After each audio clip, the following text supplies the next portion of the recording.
से मिल रहा था तो मुझे बहुत एक अच्छी चीज़ नज़र आई। नीम नीम का जो पेड़ है वो हमारा विश्व विख्यात पेड़ रहा है भारतवर्ष का। जितनी इसकी तारीफ की जाए, जितने इसके गुणों के बारे में बताया जाए उतने ही कम है कि हर कड़वी चीज़ बुरी नहीं होती, लेकिन कड़वे में भी अमृत होता है। ये बहुत बढ़िया बात है। ये कब खिलाना है पशुओं को और ये पूरे साल कब तक काम करेगा, ये ध्यान रखें आप कि आपने इसको यूँ किया।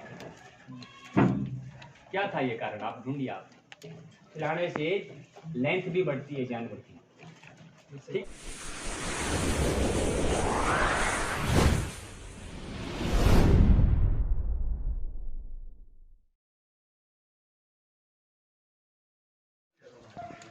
जय हिंद मेरे किसान दोस्तों, मैं डॉक्टर सुकांत चावला स्वागत करता हूं आप सभी किसान दोस्तों का आपके अपने YouTube चैनल। और आज हूं मैं जोधपुर जिले की मैं पिपाड़ सिटी के जो सिंधीपुरा एरिया है जो जाना जाता है शोलत ब्रीड के लिए। जब मैं किसानों से मिल रहा था तो मुझे बहुत एक अच्छी चीज़ नज़र आई।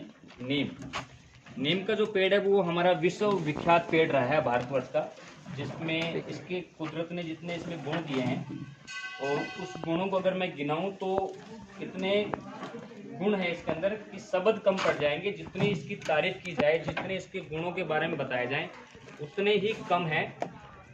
तो ये गुणों को मैं आप तक आगे पहुंचाऊं तो मेरा ये निवेदन है कि आप इस चैनल को ज़्यादा से ज़्यादा लाइक करें, उसको शेयर करें, उस पर कमेंट करें। तो पशुओं में जैसे बकरी पालन है, हमारा भेड़ का पालन भी है और दूसरा जैसे हमारी गाय हैं, भैंस है, जो हमारे दुधारू पशु हैं। दुधारू पशु के अलावा जैसे हमारा घोड़ा है, एनिमल में भी आता है। ठीक है, कई तरह के कई जैसे एनिमल्स हैं जो पेड़ पौधों पे निर्भर हैं, लेकिन हम पशुपालक हैं जो हमें घरेलू पशु रखते हैं। उसमें जैसे आप नीम का पेड़ खिला रहे हैं, आपको क्या फ़ायदा मिलता है नीम का पेड़ खिलाने से, आप मुझे बताइए। फ़ायदा तो ये है सुकांत जी, इससे मतलब बकरी वगैरह ना वो बीमार नहीं पड़ेगी, बीमार नहीं पड़ते। तो इसका आपको ये तो पता है कि इस खाने से बकरी बीमार नहीं पड़ती, लेकिन इसमें ऐसी क्या खास बात है, ऐसा क्या गुण है इसके अंदर जिससे बकरी बीमार नहीं पड़ती? ये मतलब मेरे हिसाब से ये है कि इसमें मतलब जो घरवापन है ना, हाँ। उसके हिसाब से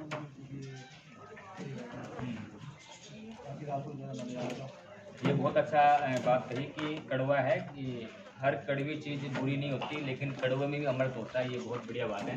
करेले में के अंदर भी शुगर का इलाज है, नीम के अंदर भी है। इसके अंदर एक चीज़ बख्शी है कुदरत ने, ये दुनिया का सबसे अच्छा डीवार्मर है। ये जो नीम है ना, इसकी जो पत्तियाँ है ना, आप ये देखो, आप ये देखो, ये इसके पे ध्यान पे दोगे ना, ये दुनिया का सबसे अच्छा डीवार्मर है।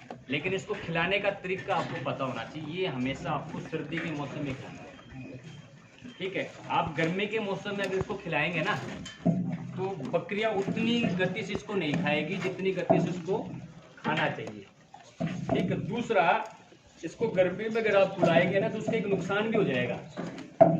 आपके जानवर की जो आँखें हैं ना, उसकी रोशनी में कमी आ जाएगी। और हाँ, गर्मी में कई बार ये भी होता है कि गर्मी में अगर आपने ज़्यादा नीम का सेवन करवा दिया तो आपके पशुओं की आंखों में धुंधलापन भी आ जाएगा। तो ये बातों का भी किसानों को ध्यान होना चाहिए। तो ये कब खिलाना है पशुओं को और ये पूरे साल कब तक काम करेगा, ये ध्यान रखें आप। हमारा जब ये नवंबर का महीना आ जाता है, 10 नवंबर से शुरू करो आप, और फरवरी के एंड तक आप इसको खिलाइए। फरवरी के एंड तक आप इसको जितना मर्जी है उतना खिलाइए। उसके ये फायदे होंगे कि आपके पशुओं में जितने भी अंदर वर्म्स हैं, पेट के कीड़े हैं, ये उनकी सभी की नेचुरल तरीकों से सफाई कर देगा, ठीक है। पशुओं के अंदर उनकी जो इम्यूनिटी पावर है उसको ये बढ़ा देगा, दूसरा फायदा। तीसरा फायदा आप और भी देखिए, आप जब इस पेड़ को खाते हैं ना पशु, आपने एक चीज़ नोट नहीं की, जैसे अभी इस बच्ची पे आपने इसको यूँ किया, क्या था ये कारण, आप ढूंढिए। आप जैसे एक नीम की टहनी मुझे आप दीजिए, आपने पशु बकरी के अंदर ये क्या चीज़ आपने जो नोट करी है, आप ये चीज़ को देखिए। आप ये देखिए, मैं इसको ये करता हूँ, ये बकरी यूँ आ रही है, देखिए आप, क्योंकि पेड़ पौधे हैं, आप इसको नीचे कर खिलाएंगे नहीं, ये पेड़ के ऊपर जाएंगे। जब नेचुरल तौर से जो जानवर इसको खाता है ना, तो ये इसकी लेंथ बढ़ेगी।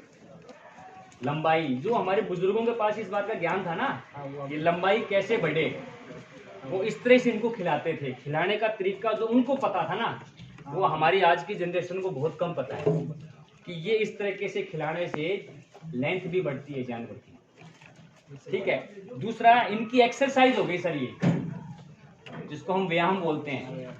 ठीक है, एक्सरसाइज। तो ये है इस नीम के फायदे, और नीम के ऊपर कई वीडियो मैं और भी दूंगा। उम्मीद करूंगा कि ये वीडियो आपको पसंद आया होगा। तब तक के लिए मेरे सभी किसान दोस्तों को जय जवान जय किसान। और आगे जितने भी वीडियो बनेंगे पेड़ पौधों पे, जैसे हम खेजड़ी के पेड़ पे भी आने वाले काफ़ी वीडियो हम बनाएंगे, बहुत से वीडियो बनने हैं, अलग अलग कमेंट करके आप हमें बताइए। तभी तक के लिए मेरे सभी किसान दोस्तों को जय हिंद, जय जवान, जय किसान।